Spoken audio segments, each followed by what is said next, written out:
അസ്സലാമു അലൈക്കും. അബ്ദുള്ള കാസർഗോഡാണ്. സഹോദരന്മാരെ, ഇപ്പോൾ നമ്മളൊരു ഈ വീഡിയോ ഉണ്ടാക്കുന്നതെന്ന് വെച്ചാൽ നമ്മുടെ ഒരു ചുഴലി അബ്ദുല്ല മുസ്ലിയാർ എന്ന് പറയുന്ന അദ്ദേഹം മുൻകാലങ്ങളിൽ മറ്റേ ജമാഅത്തെ ഇസ്ലാമിൻ്റെ സജീവ പ്രവർത്തകനും അതിൽ നിന്ന് ചേക്കേറി വന്നിട്ട് നമ്മുടെ മുജാഹിദ് സലഫി പ്രസ്ഥാനത്തിലേക്ക് ചേക്കേറുകയും എന്നിട്ട് അവരെ ആവേശം കൊള്ളിക്കുന്ന ഒരുപാട് പ്രസംഗം നടത്തുകയൊക്കെ ചെയ്യുന്ന ഒരു മനുഷ്യനാണ് നമ്മുടെ ഈ ചുഴലി മുസ്ലിയാർ. അപ്പോൾ ഇദ്ദേഹം ഇപ്പോഴൊരു പ്രസ്താവന ഇറക്കിയിട്ടുണ്ട്. അതായത് സുന്നത്ത് ജമാഅത്തിൽപ്പെട്ട ആളുകളെല്ലാവരും അവർ മുസ്ലിങ്ങളല്ല, അവർ കാഫർ എന്ന് വല്ലാഹി വല്ലാഹി എന്ന് പറഞ്ഞ് അള്ളാഹിനെ സത്യം പറഞ്ഞുകൊണ്ടാണ് അദ്ദേഹം ഒരു പ്രസ്താവന ഇറക്കിയിട്ടുള്ളത്. ഏതായാലും നിങ്ങൾ ആ ഒരു വീഡിയോ നമ്മൾ കാണാം. ഇപ്പോൾ ആദ്യം വഹാബികൾ ഗാഫറാക്കുന്നത്, മുസ്ലിമിയാണ് മുശ്രിക്കാക്കുന്നത്, നിസ്കരിക്കുന്ന ആളല്ലേ ഇല്ല, വല്ലാഹി ഇവർ മുസ്ലിം അല്ല, അവർ നിസ്കരിക്കും. ഇതാ സ്വല്ല വസാമ വസക്ക, നിസ്കരിച്ചാലും ശരി, നോമ്പോറ്റാലും ശരി, സക്കാത്ത് കൊടുത്താലും ശരി, ബക്കത്ത് പോയിട്ട് ഹജ്ജ് ചെയ്താലും ശരി, ഇവർ ഷഹാദത്ത് ബാത്തിലാക്കിയവരാണ്, ഇവരെ മുസ്ലിമായിട്ട് പരിഗണിക്കാൻ പറ്റുകയില്ല. അതുകൊണ്ട് തന്നെ ഇവിടുത്തെ മഹല്ല് പള്ളികളിൽ കയറി അവിടുത്തെ ഇമാമിനെ തുറന്ന് നിസ്കരിക്കാൻ പറ്റുകയില്ല, തീർച്ചയായിട്ടും പറ്റുകയില്ല. അവർ ശിഹാക്കളാണ്. കുത്തുബത്ത് കഴിക്കുന്ന പള്ളി വല്ലാഹി അമ്പലമാണ്, അതിന് പള്ളി എന്ന് പറയില്ല. അമ്പലത്തിൽ കയറിയിട്ട് നിസ്കരിക്കുന്നതിന് തുല്യമാണ് കുത്തുബത്ത് കഴിക്കുന്ന പള്ളി കയറിയിട്ട് നിസ്കരിക്കുന്നത്. അമ്പലത്തിലെ സാമിനെ തുറന്ന് നിസ്കരിക്കുന്നതിന് തുല്യമാണ് കുത്തുബത്ത് കഴിക്കുന്ന ഉസ്താദിനെ തുറന്ന് നിസ്കരിക്കരുത്. ആ നിസ്കാരം സഹിയാകുകയില്ല, തീർച്ച. കണ്ടില്ലേ, ഇതാണ് അദ്ദേഹം പ്രസ്താവിച്ചത്. അപ്പോൾ എനിക്ക് പറയാണ്ടെന്ന് വെച്ചെങ്കിൽ, എൻ്റെ സലഫികളായ ഒരുപാട് ആളുകളോട് എനിക്ക് ഒരുപാട് സ്നേഹമുണ്ട്. കാരണം അവരാരും നമ്മൾ കാഫിർ എന്നൊന്നും പറയാറില്ല. കാരണം വെച്ചെങ്കിൽ ഒരുപാട് അഭിപ്രായ ഭിന്നതകളൊക്കെ നമുക്ക് ഉണ്ട്, ശരി തന്നെയാണ്. മുസ്ലിങ്ങളുടെ ഇടയിൽ ഇന്നത്തെ ജീവിതത്തിൻ്റെ സാഹചര്യവുമായി ബന്ധപ്പെട്ട് ഒരുപാട് അഭിപ്രായ ഭിന്നതകളൊക്കെ ഉണ്ട്. അതിന് യാതൊരു ഇല്ല എന്ന് പറയാൻ ഞാൻ തയ്യാറില്ല. പക്ഷേ ഇവിടെ പ്രശ്നം എന്താ വെച്ചെങ്കിൽ, മൂപ്പർ പറഞ്ഞു കണ്ടില്ലേ, എല്ലാ സുന്നത്ത് ജമാഅത്തിൽ വിശ്വസിക്കുന്ന ആളുകളും കാഫിർ എന്ന് വല്ലാഹി വല്ലാഹി എന്ന് പറയുമ്പോൾ ഒരാൾക്ക് ഒരു മുസ്ലിമിനെ കാഫിർ എന്ന് പറയാൻ അവകാശമുണ്ടോ അധികാരമുണ്ടോ എന്നുള്ളതാണ് എനിക്ക് നമ്മുടെ സ്നേഹം നിറഞ്ഞ സലഫികളെ കൂട്ടത്തിൽപ്പെട്ട ആളുകൂടി ചോദിക്കാനുള്ളത്. അവർ ഇതിന് മറുപടിയും കൂടെ പറയാൻ ബാധ്യസ്ഥരാണ്. കാരണം എന്താ വെച്ചാൽ, ഇപ്പോൾ അവരൊന്നിച്ചിട്ട് അന്ന് അവരെ സദസ്സിലുമായിട്ട് ബന്ധപ്പെട്ടിട്ടാണ് ഇവർ ഇയാൾ ഒരുപാട് സംസാരം ചെയ്യുന്നുള്ളത്. അപ്പം ആ സംസാരമായിട്ട് ബന്ധപ്പെട്ടിട്ട് സലഫികൾക്ക് ബന്ധമുണ്ടെന്ന് നമുക്കറിയണം. ഉണ്ട് എന്നുള്ളത് തന്നെ യാഥാർത്ഥ്യം. എന്നാലും അവർ തുറന്ന് പറയാൻ അവർ ബാധ്യസ്ഥരാണ്. കാരണം എന്ന് വെച്ചെങ്കിൽ, അങ്ങനെയാണെങ്കിൽ ഇവർക്ക് ഒരുപാട് പ്രശ്നങ്ങൾ വരും എന്നാണ് എൻ്റെ അഭിപ്രായം.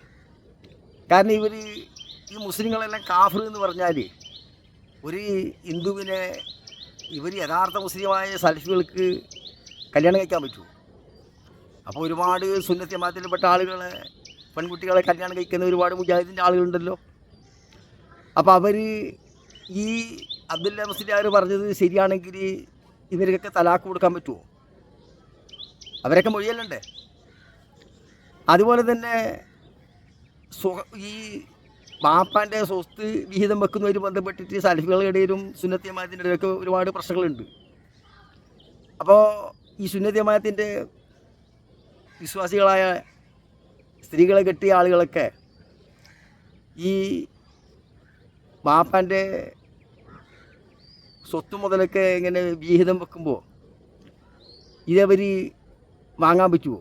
കാരണം ഒരു അമുസ്ലിം പെണ്ണിനെ കെട്ടിയിട്ട് ഒരു അള്ളാഹിനെ പേടിച്ചിരിക്കുന്ന ഈ സലഫികൾക്ക് ഒരു ഹിന്ദുവിൻ്റെ പെണ്ണിനെ കെട്ടാൻ പറ്റുമോ? ഭാര്യൻ്റെ ഉപ്പാൻ്റെ വിഹിതം കിട്ടുന്ന, അല്ലെങ്കിൽ അവരെ സ്വത്തവകാശം കിട്ടുന്നതിനെ വാങ്ങാൻ പറ്റുമോ? ഹിന്ദുവിൻ്റെ സ്വത്തെങ്ങനെയാണ് ഇവർ വാങ്ങുക? അപ്പോൾ ഇതൊക്കെ തിരിച്ചിട്ട് ഇവർ കൊടുക്കണ്ടേ? പിന്നെ അതുപോലെ തന്നെ ഈ കല്യാണം കഴിച്ച സ്ത്രീകളെയൊക്കെ തലാക്ക് കൊടുക്കണ്ടേ? അതുപോലെ തന്നെ മറ്റൊന്നാണെങ്കിൽ ഈ മുസ്ലിങ്ങളെല്ലാം കാഫിർ, മുസ്ലിംസിനെല്ലാം കാഫിർ, സുന്നത്ത് ജമാഅത്തിനെല്ലാം കാഫിർ എന്ന് പറയുമ്പോൾ നമ്മുടെ ഈ ഒരുപാട് നമ്മളിന്ന് കാണുന്നുണ്ട്. എല്ലാ സ്ഥലങ്ങളിലും കോഴിക്കച്ചവടം ചെയ്യുന്നത്, പോത്തിറച്ചി കച്ചവടം ചെയ്യുന്നത്, ബീഫൊക്കെ വിൽക്കുന്ന ആളൊക്കെ ഈ അറബിൻ്റെ ജോലിയൊക്കെ ചെയ്യുന്നത് കൂടുതലും സുന്നത്ത് ജമാഅത്തിൻ്റെ ആളുകളാണ്. നമ്മൾ കേരളത്തിൻ്റെ കഥയാണ് ഞാൻ പറയുന്നത്. അപ്പോൾ ഇവരൊക്കെ അറുത്ത് ഇറച്ചിയൊക്കെ ഇവർ തിന്നിട്ടില്ലേ? ഇവർക്ക് തിന്നാൻ പറ്റുമോ? എങ്ങനെയാണ് ഈ കാഫിരിറ്റിങ്ങൾ കൊന്നതിനെ ഇവർ തിന്നാൻ പറ്റുമോ? അങ്ങനെയാണെങ്കിൽ ഈ സലഫികൾ ഇതിന് മറുപടി പറയണം. ഈ തിന്നതിനൊക്കെ ഇവർക്ക് ഛർദ്ദിക്കാൻ പറ്റുമോ? ഇവരുടെ ശരീരത്തിലെ രക്തം ക്ലിയറാക്കാൻ പറ്റുമോ? ഇത് പറയുന്ന അത്ര വിഷമമുള്ളതുകൊണ്ടാന്ന് പറയുന്നത് സഹോദരന്മാർ, ആരെങ്കിലും അമ്മ ആക്ഷേപിക്കാൻ പറയുന്നതല്ല. അതുപോലെ തന്നെ നേർച്ച കഴിക്കുന്ന പള്ളിയിൽ ഇമാമിനെ തുടർന്ന് നിസ്കരിക്കാൻ പറ്റില്ലാന്ന്. ആ പള്ളിയിൽ നിസ്കരിക്കാൻ പറ്റില്ല. അത് ഹിന്ദുക്കളെ ക്ഷേത്രത്തിന് തുല്യമാണ്, ചർച്ചിന് തുല്യമാണ്. ആ പള്ളിയിൽ നിൽക്കുന്ന ഇമാമ് വഴി നമുക്ക് പിന്തുടർന്ന് നിസ്കരിക്കാൻ പറ്റില്ല. അപ്പോൾ എത്രയോ കാലങ്ങളായിട്ട് സുന്നത്ത് ജമാഅത്തിനെ പിന്തുടരുന്ന ആൾക്ക് നമ്മൾക്ക് കാണുന്നില്ല. എത്രയോ നമ്മുടെ നാട്ടിലൊക്കെ മുജാഹിദിൻ്റെ ആളുകളൊക്കെ ഉണ്ട് സുന്നത്ത് ജമാഅത്തിനെ തുടർന്ന് നിസ്കരിക്കുന്നത്. അപ്പോൾ ഈ നമസ്കാരം മൊത്തം ഇവർ ഏത് കാലം മുതൽ നമസ്കരിച്ച ആ നമസ്കാരം മൊത്തം ഇപ്പോൾ ഇത് കളവ് വിട്ടുണ്ട്. ഇത് ഇത്രയും കാലം ഇവർ നിസ്കരിച്ചില്ല എന്നതിൻ്റെ അർത്ഥം. അപ്പോൾ നമ്മൾ ഈ പറയുന്നതിൻ്റെ കാരണം എന്താ അറിയോ? ഈ ചൊയ്ലി അബ്ദുൽ മുസ്ലിയാർ പറഞ്ഞതുകൊണ്ട് ഇത് ഇങ്ങനെ പറഞ്ഞ ചില കാര്യങ്ങളെല്ലാം ഉണ്ട്. എന്നെ ഒരുപാട് സംസാരിക്കാനുണ്ട്. വീഡിയോ തുറന്നുകൊണ്ട് അതൊന്നും നമ്മൾ സംസാരിക്കാൻ നിൽക്കുന്നില്ല. അപ്പോൾ ഇതിനൊക്കെ മറുപടി പറയാൻ നമ്മുടെ എല്ലാത്തിനും നിസ്സാരപ്പെട്ട ചില കാര്യങ്ങളൊക്കെ കിട്ടുമ്പോൾ എപ്പോഴും തട്ടും തലയിലിട്ടിട്ട് വളരെ കൂടുതൽ കുറേ 3-2 ആയത്തൊക്കെ ഓതിയിട്ട് അവിടെ പറഞ്ഞു ഇവിടെ പറഞ്ഞു എന്ന് പറഞ്ഞിട്ട് സുന്നത്ത് ജമാഅത്തിനെ വെല്ലുവിളിക്കുന്ന മുജാഹിദ് പ്രസ്ഥാനത്തിൻ്റെ തലപ്പത്തിരിക്കുന്ന കുറേ നേതാക്കന്മാരുണ്ടല്ലോ, അവർക്ക് ഞാനിപ്പോൾ ഈ പറഞ്ഞതിന് മറുപടി പറയാൻ ബാധ്യസ്ഥരാന്ന് അവർ പറയണം. അല്ലാതെ ശരിയാവില്ല. അല്ലെങ്കിൽ നിങ്ങൾക്കിത് തിരുത്തേണ്ടി വരും. അല്ലെങ്കിൽ ഈ ചുഴലി അബ്ദുൽ മുസ്ലിയാർ ഉണ്ടല്ലോ, ഇയാൾ പറയുന്നത് ഞങ്ങൾ അനുകൂലിക്കില്ലെന്ന് അവർ പറയണം. അതല്ലെങ്കിൽ സുന്നത്ത് ജമാഅത്തിനെ പറ്റി എന്നെ നാവെടുക്കുന്നുണ്ടെങ്കിൽ കുറച്ച് സൂക്ഷിക്കേണ്ടി വരും ഭാവിയിൽ. കാരണം ഇത് ഇവിടെ ഒരാളെ കാഫിർ എന്ന് പറയണമെങ്കിൽ അള്ളാഹിൻ്റെ റസൂൽ പഠിപ്പിച്ചത് ഒരാളെ കാഫിർ എന്ന് പറയണമെങ്കിൽ അത്രയ്ക്കും എത്തിയ ആ രൂപത്തിലായിരിക്കണം. അതിൻ്റെ കാരണം യഥാർത്ഥമായിരിക്കണം. അതല്ലാതെ കണ്ട് ഒരുത്തൻ പറഞ്ഞാൽ ഒരുത്തനെ കാഫിർ എന്ന് പറഞ്ഞാൽ പറഞ്ഞവൻ അന്നേരം തന്നെ കാഫിറായി എന്നാണ്. ആ കണക്കിനാണെങ്കിൽ ഈ ചൊയ്ലി അബ്ദുൽ മുസ്ലിയാർ ഉണ്ടല്ലോ, യഥാർത്ഥത്തിൽ ഇപ്പോൾ കാഫിർ അയാളായി എന്നതിൻ്റെ അർത്ഥം.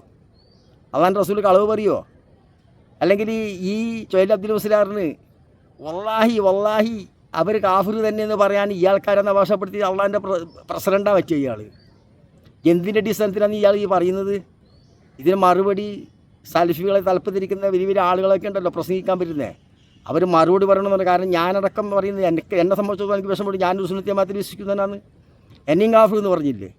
അതുകൊണ്ട് തന്നെ എൻ്റെ പ്രതിഷേധം ഞാൻ അറിയിക്കുന്നുള്ളത്. ഇതിന് മറുപടി അവർ ബാധ്യസ്ഥരാണ്. ഇതുപോലെ തന്നെ ഇതിന് മുമ്പ് മറ്റൊരു വീഡിയോ ഉണ്ട്, ഇതേ ചൊയ്ലി അബ്ദുൽ മുസ്ലിയാർ ഇട്ടത് ഇസ്രായേലിൻ്റെ യുദ്ധം തുടങ്ങിയ സമയത്ത്. അതൊന്നും നിങ്ങൾ കേൾക്കാറോ? മുസ്ലിം മരിച്ചു തീർന്നാലും, ഫലസ്തീനിലെ അവസാനത്തെ കുഞ്ഞ് മരിച്ചു തീർന്നാലും ഖുദ്സിന്റെ മെഹ്റാബ് ഷിയാക്കളുടെ കയ്യിൽ വന്നുകൂടാ, അത് ഇറാന്റെ കയ്യിൽ വന്നുകൂടാ, അത് ഹമാസിന്റെ കയ്യിൽ വന്നുകൂടാ, അത് ഹമാസിന്റെ കയ്യിൽ വന്നുകൂടാ, അത് ഹമാസിന്റെ കയ്യിൽ വന്നുകൂടാ. ഖുദ്സിന്റെ 4 ആയത്ത് അവരെത്തിച്ചൂടാ. ജൂതൻ ഖുദ്സിൽ കയറി കളിച്ചാലും ശരി, ജൂതൻ ഖുദ്സിൽ കയറി കളിച്ചാലും ശരി, ജൂതൻ ഖുദ്സിൽ കയറി കളിച്ചാലും ശരി. കാരണം നമുക്ക് സ്നേഹം അള്ളാഹിനോടാണ് ഫലസ്തീനികളെക്കാൾ, നമുക്ക് സ്നേഹം റസൂലിനോടാണ് ഫലസ്തീനികളുള്ളതിനേക്കാൾ, നമുക്ക് സ്നേഹം സഹബാക്കളോടാണ് ഫലസ്തീനികളെക്കാൾ. എന്നിട്ടൊന്നും അങ്ങടി ചെയ്തിട്ട് കുരച്ചില്ലേ ഫലസ്തീനികൾക്കും ഹമാസിനും സപ്പോർട്ട് ചെയ്തുകൊണ്ട്? ഇല്ല കൂട്ടരെ, ഇല്ല. ഇത് തിരിച്ചറിയാത്ത മുസൽമാൻ അപകടകാരിയാണ്. വലൗക്കാന സലഫിയൻ, അവൻ സലഫി അഡ്രസ് അറിയുന്നവനായാലും ശരി. പൊടിപടലങ്ങൾ അടങ്ങി ഒതുങ്ങിക്കഴിഞ്ഞാൽ നിങ്ങൾക്ക് മനസ്സിലാകും കാൽച്ചുവട്ടിൽ കുതിരയാണോ അതോ കഴുതയാണോ എന്ന്. കണ്ടില്ലേ എന്താ മൂപ്പര് പറഞ്ഞത്? ലോകത്തിലെ എല്ലാ ആളുകളും ആ പലസ്തീനിലെ ജനങ്ങളെ ചെയ്യുന്നതിന് എതിരായിട്ട് പാശ്ചാത്യ രാജ്യങ്ങൾ പോലും ഇന്ന് ഇസ്രായേലിനെതിരാണ്. ലോകത്തിലുള്ള മുസ്ലിങ്ങളെക്കാൾ കൂടുതലും എതിർക്കുന്നത് മനുഷ്യത്തെ മരവിപ്പിക്കാത്ത മനുഷ്യസ്നേഹികളായ ഒരുപാട് മുസ്ലിങ്ങളല്ലാത്ത മറ്റ് സഹോദരന്മാരാണ് പ്രതിഷേധിക്കുന്നുള്ളത്. എന്നിട്ട് ഇയാളാന്ന് പറയുന്നത് ഇപ്പം നമ്മളെ കാഫിർ എന്ന് പറഞ്ഞ് ഇയാൾ പറഞ്ഞ വാക്കുണ്ടില്ലേ, ഖുദ്സിൻ്റെ മുകളിൽ കയറിയിട്ട് ഇസ്രായേലിൽ ഇറങ്ങിയാലും തിരക്കേടില്ല, ഹമാസിൻ്റെ കയ്യിലെത്താൻ പാടില്ല, ഇറാൻ്റെ കയ്യിലെത്താൻ പാടില്ല, പലസ്തീനിൽ എല്ലാം ചത്തുപിടിക്കാൻ തിരക്കേടില്ല, അത്രയും അവരെ കയ്യിലേക്ക് എത്താൻ പാടില്ല, അത് ഇസ്രായേലിൽ കയറി ഇറങ്ങിയാലും തിരക്കേടില്ല എന്ന്. ഇവനാണ് നമ്മളെ പറ്റി പറഞ്ഞത്, മുസ്ലിങ്ങളെ പറ്റി പറഞ്ഞത് കാഫിർ എന്ന്. സഹോദരന്മാരെ, മുജാഹിദ് പ്രസ്ഥാനത്തിൻ്റെ ആളോട് എനിക്ക് പറയാനുള്ളത്, ശ്രദ്ധിച്ചില്ലെങ്കിൽ അറിയാതെ നരകത്തിലേക്ക് നിങ്ങൾക്കും പോകേണ്ടി വരും. ഈ ലോകത്തിലുള്ള ഈ കോടിക്കണക്കിന് മുസ്ലിം സഹോദരന്മാരെ കാഫർ എന്ന് പറഞ്ഞ് ഇയാൾ ആരധികാരപ്പെടുത്തിയത്? ഇയാൾ എവിടെയോ എന്തോ തർജ്ജമയുള്ളതൊക്കെ വായിച്ച് നോക്കിയിട്ട് ഇസ്ലാമിൻ്റെ വിധി പറയാനല്ല നടക്കേണ്ടത്.